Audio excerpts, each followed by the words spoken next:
about the blood pressures, because diabetes and hypertension are two brothers that are very evil. They follow each other. They either can be diagnosed at the same time or one after the other. Come after the other. As surely as sun starts from the east and goes to the west, diabetes, if it starts, after some months or years, hypertension will set in. Okay. They fall within the same conundrum of conditions called the non-communicable diseases. Amongst others, the dyslipidemias, the obesity issues, heart failures, strokes, and so forth. Okay. So someone must understand, apart from their HbA1c being optimal, how is their blood pressure in relation to any other complications? Okay. Number 3, how is their cholesterol levels? Have they been done a baseline cholesterol check, what we call the lipid profiles? And that can be done once a year. It is enough, all right? So that it's able to advise when someone requires a lipid lowering agent for the cholesterol check, all right? Number 4 will be the kidneys, and I will want to delve more into the kidneys. Of course, as we now get into the complications, because that's a major thing in our country right now. Believe me, at Tumutumu, in 1 week, we could be diagnosing about 5 patients who actually need dialysis. That's almost a patient a day. Okay. And that translates that this patient will be requiring to come to the hospital twice in a week for dialysis that lasts about 4 hours. You know what that means. Yeah. They'll have to miss their work. Probably they're so weak, they have to have somebody transporting them to the hospital. All right? Probably they have to hire a taxi to bring them to the hospital for dialysis. So all the resources that were being channeled to something else now be channeled to managing and treating. And as much as the National Health Insurance cover has been doing a very good job for our patients in terms of covering for dialysis, there are subsidiary costs in terms of having to come to the hospital, all these, and the lost hours in terms of what income generating activities. Yeah. Those are actually where it hits families most. So every diabetic patient, do they know how their kidneys are working? Have they been done an ultrasound that shows that their kidneys are good? All right? Have they been done a blood check where it shows that their creatinine levels and ureas and the other electrolytes are okay? Have they been done a urine test that shows that there's no proteins coming out into the urine? All right? Small things that can be done even in a dispensary, like the urine dipstick. It could be an eye opener that tells this nurse, please, I can see some proteins here. Go to the next level, all right, and have your blood checked for creatinine levels. And after that, if it's actually high, then say, okay, I think we're having a problem. Can we do the ultrasound, what we call a KUB? All right? And among other things, again, a baseline eye check. You've mentioned very well. You need all our diabetic patients to have at least a baseline optical check. Have an optician or a qualified person who can be able to do a good fundoscopy, all right, and assess how severe or whether there is or there is no diabetic retinopathy. Among other things, most importantly again, for every patient that is coming, do they understand what's happening to their feet? Is there numbness? Most of us, when we are viewing our patients, we never ask them to remove their shoes or socks. And therein lies a big problem. Because you will actually, by the removing, you actually realize that half of the foot all the way to the mid-shin is dark compared to the other part. Why is there darkening? And there is much colder than the other. The patient could just be thinking, oh, this doesn't matter. Maybe it's just a transient thing, it's the weather or something like that. But that could be the indicator that this limb is at risk of getting amputated later on. Okay, and still on the feet, how, in terms of wounds healing? How does that come in? All right. When a diabetic patient gets into complications that affect the blood vessels, I talked about peripheral artery disease. So there are several things that will happen that will make the wound healing very poor. All right. One, the blood vessels have already been impaired, so there's not much blood going to that direction. Okay. So you need blood to make any wound heal. all right? Because that's what takes oxygen and nutrition to the area. And number two, there are nerves that are affected, so that the patient may actually get a wound without even knowing there's a wound, because they can't sense the pain. Okay. All right? So by the time they are noticing there is something, the wound is already big, all right? And actually spreading, all right? And for diabetic patients, what you see is actually a tip. Whatever the wound is doing inside goes above, and that's why you realize most amputations, a patient may go to theater for amputation thinking they're only going to get one of the toe that looks gangrenous, or maybe it has died off because of the infection that has come because of the diabetes, diabetic foot issues, what we call diabetic foot ulcers. But they find that the surgeon went way up and did all the way what we call below-knee. Why? By the time they were doing that, they realized the infection has tracked below and gone up beyond whatever could be controlled. And cutting that toe alone would not have stopped or reversed anything. So the earlier the better. Foot care, foot management, foot assessment at every visit is very important. Patients need to understand this. Whenever you are washing your feet, make sure they dry them up, massage them very well, oil them very well, look whether there's any wounds, all right? When you're wearing the shoes, they are not too tight fitting, they have good paddings. Going to the shamba, never wear anything open, because even a small prick can be the genesis of a bigger problem later on. And remember, the response in terms of immunity is always diminished. So it keeps on, you know, taking slowly, and what you may actually see will take 5 days to heal. A month later, you still have the same wound. Yeah. Okay. Diabetic ulcers heal very slowly because of that. And when it comes to, you've spoken of kidneys. Of course, earlier on you spoke of the eyes, you've spoken of the heart, strokes, and all other complications that will come with diabetes. So when it comes to the kidneys or any other organ, you've spoken of this patient or this person that hasn't been diagnosed with diabetes yet. How about for this person that has already been diagnosed with diabetes, in terms of the medications that they are taking to manage their diabetes? What's the importance of these other organs being checked as well? Because I want to believe there are chances of these medications tampering with their organs as well. A very detailed question, Ida. And if I'm to exhaust that question alone, we probably need 2 hours for me to an entire day for me to expound on it. But you're very right. The kidneys are very core. If you look at the 5 major organs that really are essential, right? For the brain, talking about the heart, the liver, the kidneys.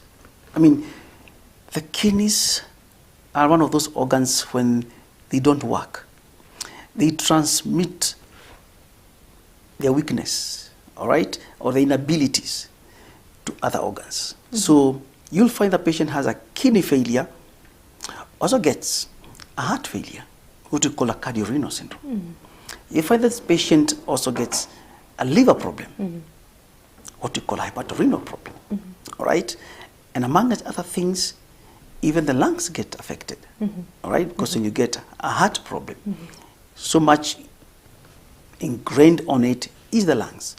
So you'll find this patient who initially you just thought had kidney problems, cannot control their blood pressures, because the kidneys are very core in the control of blood pressures. Actually, the best drugs work by affecting or modulating some hormones within there that are produced from the kidneys to control the blood pressures. And that's why a patient who's on what we call end-stage renal disease, right, and on dialysis, their blood pressures are always very much poorly controlled. And that's why dialysis becomes important. When they have heart failure and they also have kidney failure, they cannot control their volumes. They have fluid overload. So again, the heart becomes important for this patient. So the dialysis again will be helping us to manage the fluid overload and other things, including electrolytes. Now, Thank you for bringing the element of kidney failure, because if there is one thing currently that is getting concern amongst all clinicians and most hospitals is the rate at which most of our patients either presenting for the first time with kidney failure and being newly diagnosed diabetics, or in non-diabetics that have poor glycemia control getting into end-stage kidney disease. Either way, there is a gap both in the community, at the healthcare level, and in the way that we manage our patients. And I'm hopeful that with the rollout of community health promoters, they are going to be able to go to the villages and at least be able to point out the people on the ground in the community that need to be referred for check of their kidneys, so that we can avoid this trajectory, which is actually almost an exponential rise in terms of patients that are requiring dialysis day in, day out. It only requires a very, very small tests, as small as a urinalysis. We said earlier on, as I started, that 50% of patients that are on dialysis actually is because of diabetes. 50%. So if we can be able to control our diabetics pretty well, number one, those that are not diagnosed to be diagnosed, those that are diagnosed to be under control in terms of HbA1c, and to be on close follow-up, then you are going to avoid 50% of the patient dialysis getting to that stage. Okay? And we can do this. We have the ability, we have the knowledge, the infrastructure to be able to do this. We just need the correct linkage, the correct information reaching everyone, including the healthcare workers and the population at large. When do I need to go check my kidneys? What needs to be checked? When you go to that dispensary because you had a flu, all right? Can you also tell that nurse, I also have got diabetes. Can you check? Can we check this and ensure that all is well, all right? You said what are the organs? So you have the kidney failure patient, they need to have their heart checked. And how do we check a heart? From examination to doing some imaging, as simple as a chest X-ray or an electrocardiogram or an echocardiogram, all right, which are available now in so many facilities. Okay, it may cost a little bit for some of those investigations, but believe you me, one echo still remains valid if you don't have any problem with the heart for as many as 3 years. All right, maybe for those that may have heart failure, we may want to repeat it once in a year. Okay, but majority of the times, even 3 years down the line, it may still remain relevant. But again, it's all about information and it reaching to the right people at the right time. All right, thank you for that, and thank you for expounding on that. I wish we had like an entire 2 hours just to speak about this. You're very rich in knowledge when it comes to this, and I hope that our audience are still getting to learn and of course being informed about diabetes generally. I know the conversation was all about diabetes complications, but we've ended up speaking about diabetes, and I'm sure it's very informative, that's to our audience. And very briefly, because of time, let us just look at prevention and management. I want to understand that we've looked at it before, and you've mentioned it here and there, but just specifically prevention when it comes to diabetes. You've also spoken of how hypertension and diabetes are actually cousins. So just generally, how do we protect our organs? How does this person that has already been diagnosed with the diabetes, how do they protect other organs of their bodies? All right. Very briefly, because of time. Diabetes and cousins, but I call them evil cousins because they don't. They are not good. They don't end up well. And what we know is that when the sugars get bad, the blood pressure gets bad. When the blood pressure gets uncontrolled, the sugars also get uncontrolled. It's like they like competing with each other, so to say. And they need both control. And falling under the whole umbrella of uncommunicable diseases, it's easy to see why we bundle all these diseases together when you're managing them. That's why I talked about all those other issues that need to be checked. So preventive, promotive. And thanks for that, because the government right now has seen the wisdom of moving towards curative rehabilitative. Because when you're doing dialysis, literally, it's rehabilitative. You literally have lost the war. You lost the battle, just trying to remain in the war. But you want to avoid that by giving the correct information, health preventive messages, promotive messages, okay? So it goes again back to level 1, which is our community. What messages are we sending out? What information are we giving to our population? In terms of them understanding their genetics, their familial lines, in terms of certain conditions. Do we give health messages? Like for churches, do you have a health week where we say we are going to be doing this checkup for our elderlies or this group of patients, group of, you know, people within our region and so forth, the medical camps and so forth.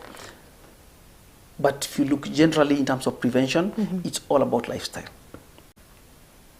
We said modifiable and modifiable, but the modifiable is all about lifestyle. What you eat, how you eat it, all right? What do I mean how you eat it? Believe me, and I think for those who have to wake up at 4 a.m., having a good breakfast may not be may not be feasible. But the mantra for the breakfast, eat like a king. Look at a king. And for the supper, Peasant. yes, like a pauper or a peasant, all right? So that you revert where the calories are needed most. It's all about the calories. It's all about the glucose when it's needed most. You don't want it going to stores. You want it to, once you eat, it's going to be eaten and taken care of in the course of the day. No more additions, so that you avert obesity, all right? Yeah. That's the other major lifestyle issue that you need to work with against. Obesity, overweight, all right? You know, exclusivity and people that don't like exercises. But again, you have a population that may be not able to do the exercise as we wish. They are also, you know, mad with other conditions like arthritis. They're overweight, yes, they want to lose weight, but their knees cannot hold that unto them. So what other approaches need to be put into mechanism to help them control at least their BMI to come down? Is it dietary? How do they fashion their calories and so forth? Okay, smoking cessations, because as the glucose is damaging the blood vessels, so is the nicotine in the smoke damaging. So they're competing, and now the eventual demise into the end stage diabetes complications becomes much faster. So we remove the things, as we said earlier on, that can be modified, all right? And then we'll have prevented, at least, okay? But for most, if not every person who's above 18 years, have you ever checked your glucose levels? How often should someone check their glucose levels? Well, good thing for most women when they are in their childbearing age, one of the key things they are done during the antenatal profiling is glucose. Yeah. So they tend to understand their glucose well when they are in their childbearing age. And I would say women have a big advantage over men during that time. They are checked overall. But again, when they cease in the childbearing age, they actually now join the men on the other aspect. And they need to be aggressive in terms of also checking that. Because remember, they are at their childbearing age when they are sub 40. All right? So all is well during that realm. When they come this other side, things become different. Let's form a habit of getting our sugars checked. If not now, then when? And I believe, I wish we had the glucometer right here. We could do a demonstration with you, Aida, and check how the blood sugars are. All right? All right. Okay. Okay, that is something that I'll do, even if we don't do it here, and I do it regularly as well. Yeah. So thank you so much, Daktari. Thank you for informing us. Thank you for coming, first of all, and just ensuring that we get to understand diabetes generally and even narrowing down to diabetes complications. Yeah. So I'm going to give you 1 minute, strictly 1 minute, just for a takeaway message to our audience, even as we wind up the conversation tonight. All right. So thanks, Aida. And to our viewers, diabetes is not a disease to be taken lightly. You take it lightly at your own peril. And especially if you have diabetes already diagnosed, please don't just say that I'm taking medications. Take medications with an enlightened mind, knowing what is your target and what are the things you need to be placed in the past and zipped and known this is okay, as I mentioned all of them earlier on. So that's a very important, not just to know that you're diabetic, but your diabetes is well controlled. If you're going to be seeing your doctor, your clinician, healthcare provider, tell them, remind them, the last time I did my HbA1c was a year back.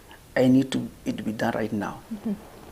I know it may cost you some little bit of coin, but that coin will avert a hemodialysis later on. Okay? So that all the things that we mentioned that needs to be checked, needs to be known by this diabetic. But those who are not diabetic and they are at risk, all right? Let's roll back the wheel so that you avoid going into the pre-diabetes phase. You could have insulin resistance and the risk is there for you to move into pre-diabetes and diabetes phase.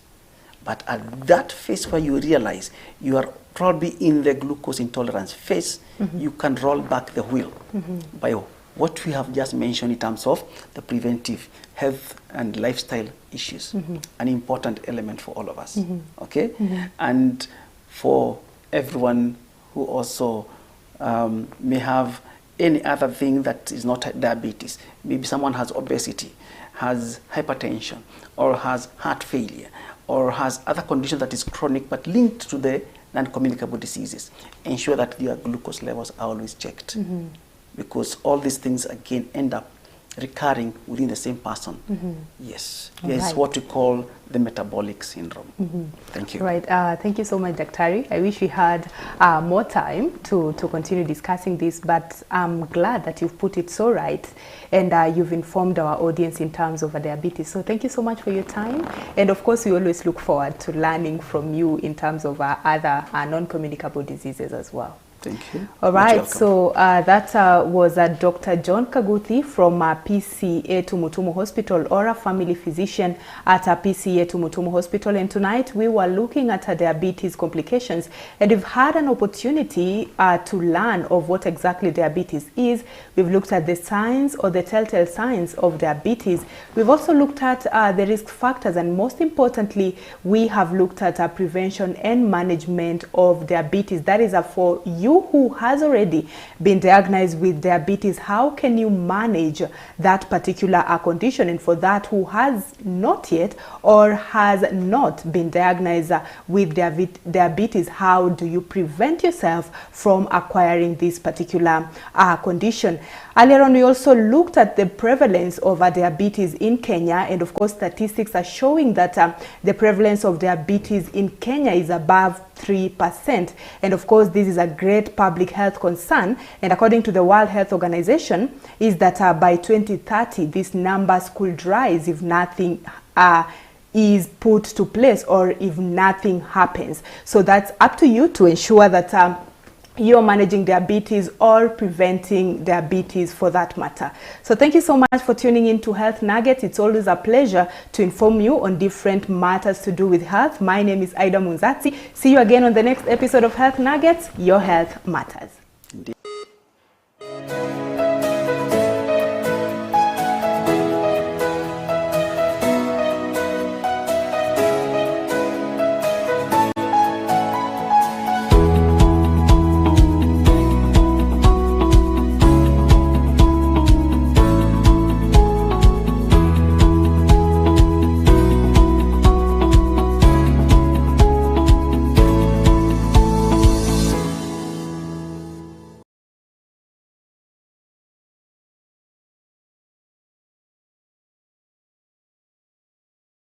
Bedlam 200 SL ni dawa bora zaidi ya kunguni kutoka kampuni ya Kenagro Supplies Limited Ina uwezo wa kuua viwango vyote kutoka mayai hadi kunguni aliyekomaa.